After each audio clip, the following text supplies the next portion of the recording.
What's up guys, Travis here from Outdoors with Travis, and today we're going to be doing something that goes against everything that I love about archery: stabilizers. Do you really need them to be accurate at long distances? Now, I didn't just wake up one morning and think, oh, I want to give this a go. It's actually because I stuffed up really bad. The last couple of weeks while we've been shooting with the Alpha X and the RX8 and a bunch of different other bows that you guys will be seeing soon, I've been taking things off my private bow because I really like those Quattro stabilizers, and in turn I obviously use the Quattro QD.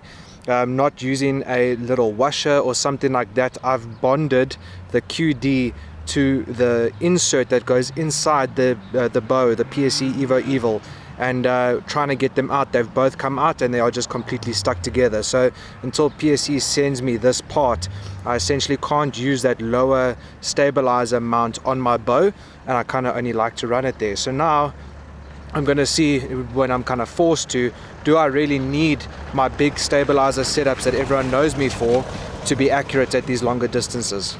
So I'm going to be running a completely basic bow, just a sight arrow rest. I'm not taking off the sidebar mount from Quattro, simply because I've learned my lessons messing around, and also I have a feeling if I want to put a quiver on, I'm going to have a torquing issue with the bow leaning right.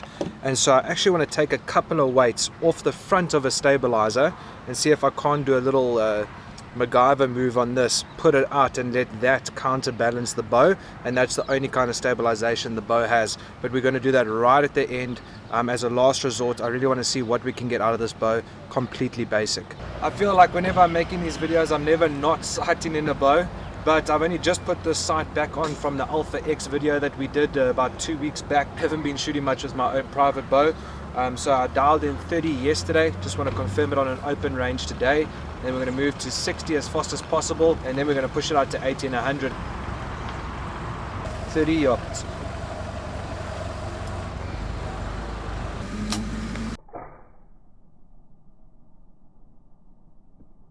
It looks just left of the card. One thing I can tell you right now is there is a ton of float. Bring order.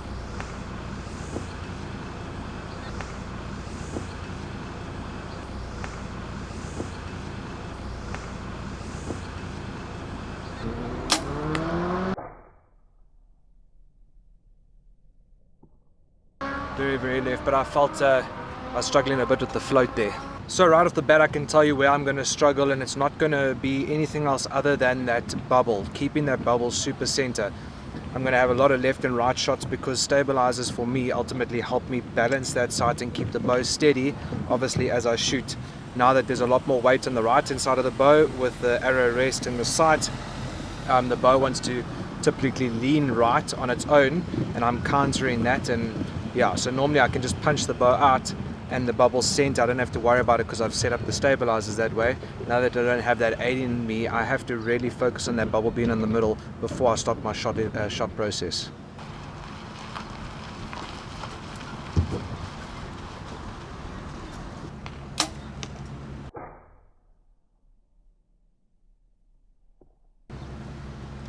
Left again.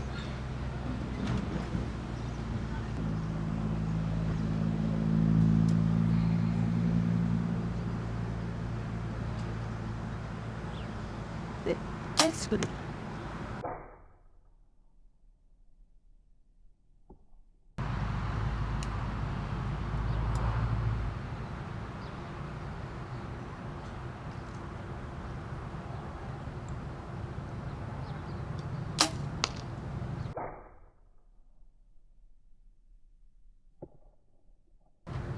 There we go, that's a bit better.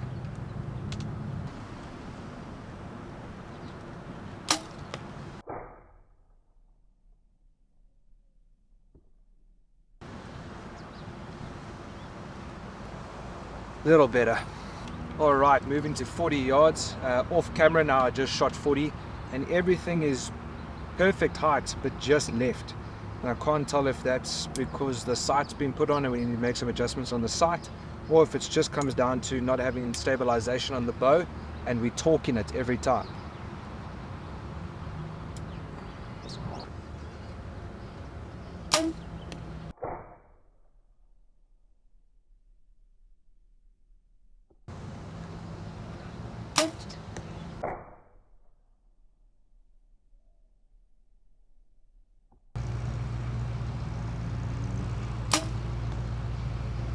That one was very bad.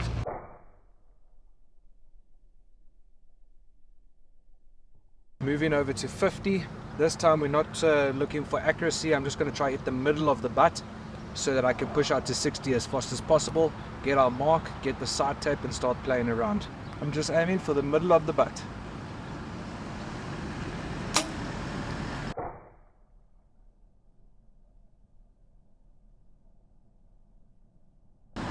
Okay, very low, so we want to pick it up.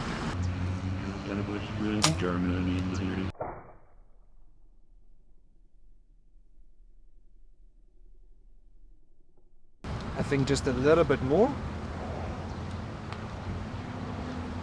All of them in that line of left.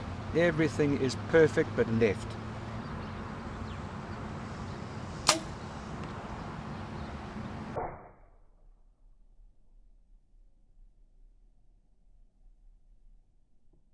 And that looks better.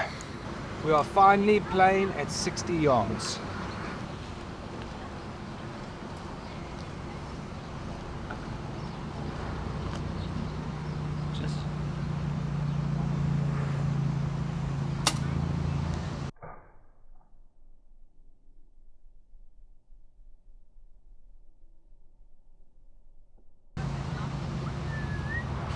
Check the height is good.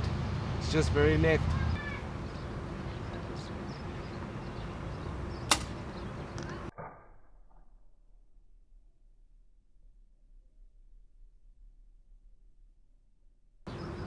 Okay, I felt me pull that one, but the height was good.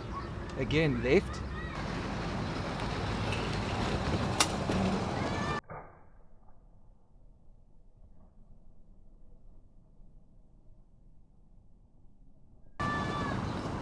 Arrows on top of each other, left.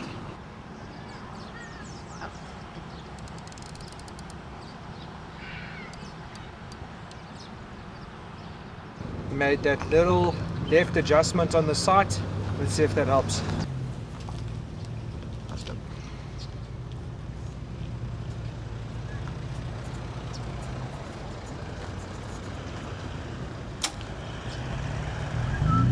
Looks good. Right, so those look pretty good. Go pull them out quick. It looks like I've got 2 arrows perfectly center, and I'm going to shoot another round at 60 just to confirm it. And this is what we're getting at 60 yards on a guesstimate. We haven't put the sight tape or anything on yet, and that's what we're getting with that left adjustment, which I'm pretty happy with considering we're missing constantly left the last couple of rounds. And then this is that flyer. Let's see if we can replicate those results, and then I'll be happy to start playing with the steel sight tapes from CBE and checking which one works with this.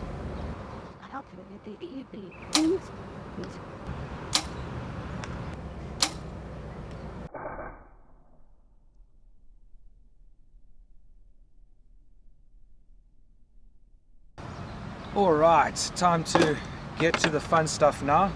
Let's just get that sight off the bow.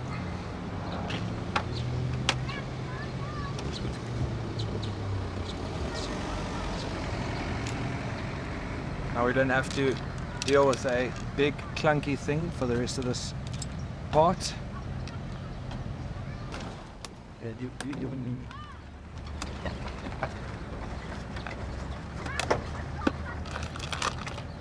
Last time I used this sight K was my sight tape, so I just want to try line up the 30 and where the 60 would be. Looks a little slow. Move one over to L. L looks exactly right.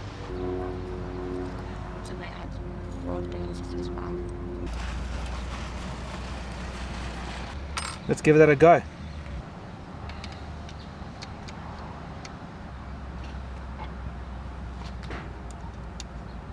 Let's try 80. Moment of truth. Is this our sight tape? And can we shoot without stabs at long distances consistently?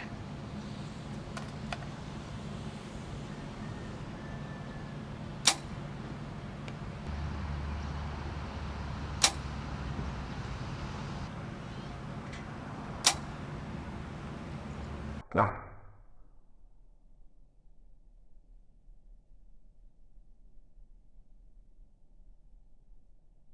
So I don't want to make any adjustments just yet. One, side tape definitely on, love it, but we're shooting left. I am on a slight slope and shooting slightly uphill, so I want to just shoot a lot more before I start making any more adjustments.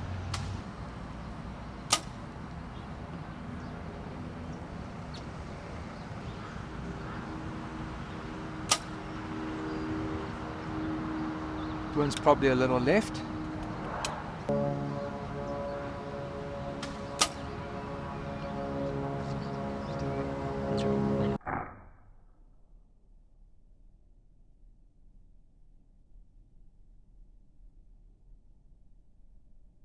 So I feel like I'm just starting to get the hang of how to hold the bow to make sure that bubble stays level without the assistance of stabilizers. Am I enjoying it? Not 100%, but is it convenient when it makes that bow super compact? I mean, one can't really argue against that. It makes the bow extremely compact. It makes it maneuverable, makes it easy to carry.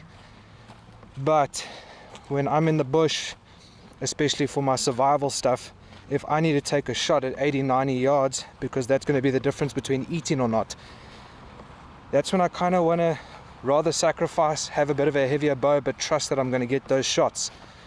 But all it takes is a bit of practice with whatever you have, because check what we're doing right now. We have two arrows in the cards right next to each other, and almost the same distance apart from these two. We've got the one slightly to the left. When you look at that grouping at 80 yards, no stabilizer, which I've almost never done before, these groupings are extremely acceptable when you're in the bush hunting. So very happy with that, and I think it's time to push out to 100. Let's do it. Oh, I nearly left it on 80. Done that so many times, you cannot believe it.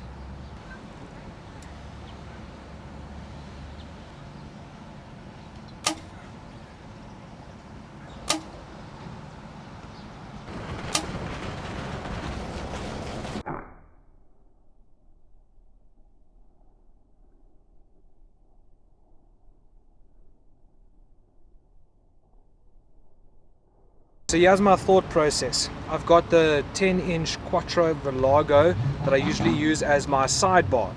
I'm thinking of taking these weights off. So I take these weights, I'm going to take the little QD that goes on the Vero mount for the sidebar mount. I'm going to just turn it in here. I'm going to see if I can't slot these weights in and then turn that Vero sideways and let that counter the bow. To just, add a bit of weight on the left hand side so that the bow's a bit more stable.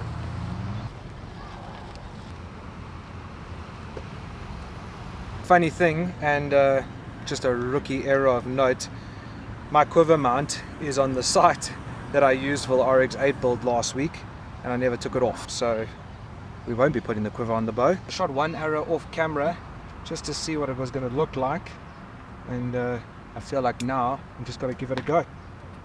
See what happens. Yeah, let's see.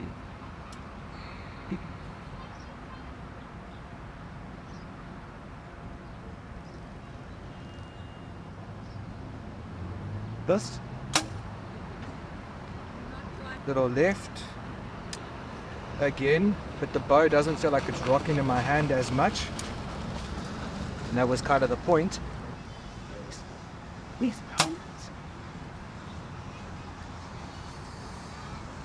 Tad bit low, probably 1 inch low, but it's center. For 100 yards, this is what we're getting. We have run out of time, so I definitely won't be able to take another few shots. But let's go over my thoughts and final should you or should you not shoot with stabilizers. Before I give you my verdict on should you or should you not use a stabilizer, or is it necessary, should I say, we must just go over what are the reasons for having a stabilizer in the first place.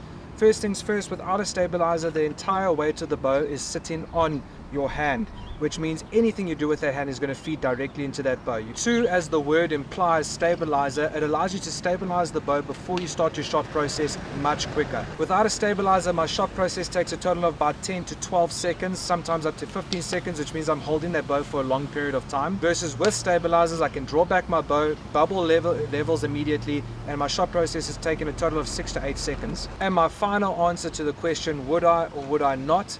And it's actually not would I or would I not, but when would I do it and when would I not do it. And I kind of draw the line at 60 yards. I would shoot a bow with no stabilizers up to about 60 yards. I was pretty confident. It was floating quite a bit, but I could still accurately hit those cards consistently. But being a guy that's usually confident at shooting 80, 90 and 100 yards, I just wasn't happy with how I was performing today at those distances without a stabilizer. So people with injuries, people that can't necessarily hold a heavy bow for long periods of time, people that want a lighter bow for walking and stalking, all the reasons to have a lighter and more compact bow. It is completely doable without stabilizers. You don't need them to shoot accurately. It just comes down to what are your capabilities as you start pushing the bow further and further. Hope you guys enjoyed the video. It was kind of a random one, all self-induced because I stuffed up my bow. Hope you guys enjoyed. Appreciate you guys. Peace.